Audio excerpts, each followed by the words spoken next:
All right, I'm going to just start it. Jared's been talking about it. I know, Matt, you've watched some of the early episodes of White Lotus. I'm up to speed on episode 6. Episode 7, I think, dropped last night, which I haven't had a chance to watch yet. Just love that show. Yeah, It's what's funny bizarre. though is it's taken a turn. Oh, People are starting to turn on the show. Episode 7 was kind of a filler episode, man. I mean, it felt like we just did another episode of the same story, just push each character another 3%. So I'll be curious to hear what you have to say next week when you get episode 7 and 8 in. But yeah, a lot of people are kind of turning on it right now. Usually this show I think is 6 episodes per season. This season is 8. So I think a lot of people are like, man, they kind of just like stretch this out for another couple episodes. Still love the show, but I'll be honest, I'm a little worried about the finale. With the fact that we got no real resolution in the penultimate episode, it's a lot to wrap up in one episode, man. Right. I'm really worried about next week. We'll see, though. I feel like I've seen similar reviews like online and people at work who have watched it all the way through. I feel like 3 or 4 people have told me that season 3 is so far their least favorite of the 3 seasons. We're into season 2, so we're not 2-3 yet. We're not to season 3 yet. Right. Season 1 was fantastic. I mean, that made us immediately like, let's get right to season 2 and get through this thing. But yeah, some people at work have been like, yeah, season 3, not my favorite so far. So I don't know. Maybe that's. I would agree. It's probably my least favorite of the 3, but it's still damn good. Like that's the thing. We complained. Like I remember when Game of Thrones, the finale, like the last season was airing, and it was a shitty final season. It's still like the best thing you watch on TV that year. It still was amazing TV. That's kind of how I feel right now. It's still very good. It all depends on how they wrap up. I mean, you saw it, Matt, in season 1. It's like it all leads to that final episode. absolutely. Can you nail that ending or not? So, if I was Mike White, I wouldn't be feeling any different after maybe a filler week this past week for episode 7. It all matters how it all wraps up. So next week's the big one. Yeah, season 3. Some bizarre sex stuff. That's what I take from it. It's just very weird. Let me move on to a different thing. I told you guys about my cable situation, right? And so I had stuff on the DVR at least I could watch, and I flipped through the channels the other day, and I know, Jared, you're a big World War II buff, man. You're a history buff yourself. And I just came across World War II in color, okay? And it's on the History Channel. You can watch it on YouTube. But I happened to watch the last episode of the series, which was Defeating Japan. It was amazing. One quick comment on that was VJ Day, when we beat the Japanese, the euphoria that this country had to have. We think about when you win a national championship or something, or you get that feeling from winning a big sports game. Think about winning a world war and finally stopping Japan, how that had to feel, huh? And it was because everybody was involved for the most part. I mean, I don't know. There was definitely still some bad things going on in the 1940s, in the United States. But for the most part, probably more so than any other time in our history, everybody was rowing the boat. PJ Fleck rowing the boat and getting it done. So you're right. It must have been a party from California all the way to freaking New York. It must have been awesome. I've thought about that as well. Yeah. And then the other thing I was going to bring up was I had that on the DVR, and then I went to the next show. It was episode 1. It was how Hitler and Mussolini and Franco came into power, how these countries kind of set the stage to start the war. It was called The Gathering Storm.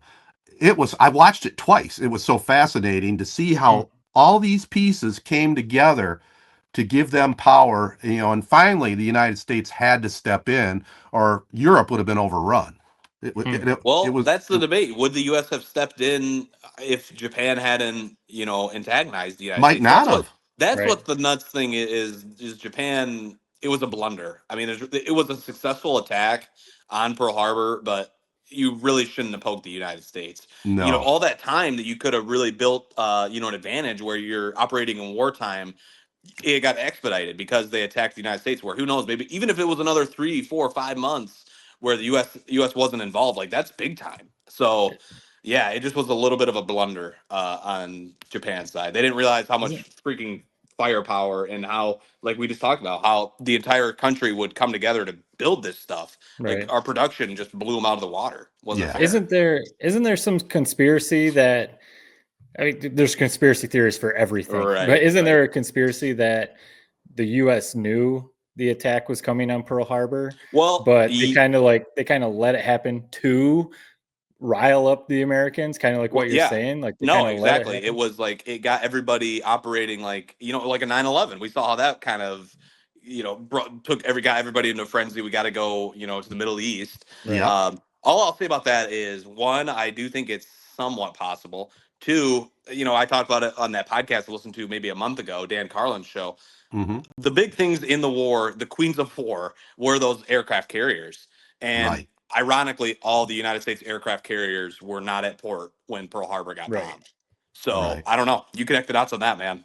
Yeah, I read just a quick little thing. Obviously, I don't know all the details like you do, but I read a quick little thing on that because the headline intrigued me because it was about that. And that was one of the main points. Very ironic that those 4 aircraft carriers weren't there, but who knows? Who knows? Well, the Gathering Storm probably will never come out, right? Check it out, the Gathering Storm. It definitely painted a good picture of how it all started. And finally, for me anyway, Last of Us. That's coming up here April 4th. So looking forward to that. Yeah, Last of Us season 2 is coming out in a couple of weeks. Handmaid's Tale. I know, I've kept up with that. I know you guys have been I feel like both of you have been. My girlfriend loves it. She watches it. Yeah, the final season. That's one of those where like this is the final season of Handmaid's Tale. It's like we've been with it the whole way, so we got to see it through and see how it wraps up. So we're excited for that. And I know a show that you fell out of, Jared. You is coming back for another season. Watch. I think the finals. Oh, I thought you fell out of it. I think I've still seen all the episodes, but yeah, I used to really love it. Now I just like, I got to see it through to the end. Yeah, but yeah, that's coming back in I think a couple weeks also. So for my wife and I who don't watch it a ton of stuff like as much as you guys, we're like, geez, we got to catch up. We got White Lotus. Yeah, 1923 is still going. We're keeping up on that, and then those 3 shows coming out that we're gonna have to find some time to watch some stuff. Yeah. I didn't realize Last of Us, man. That's sneaking up on us. That came from nowhere. So that is airing Sunday night? Yeah. Or no, Friday. I think maybe April 4th is opening day. So Friday. So it'll be a good TV watching weekend. Either of you guys watch The Righteous Gemstones? It's Danny McBride's show.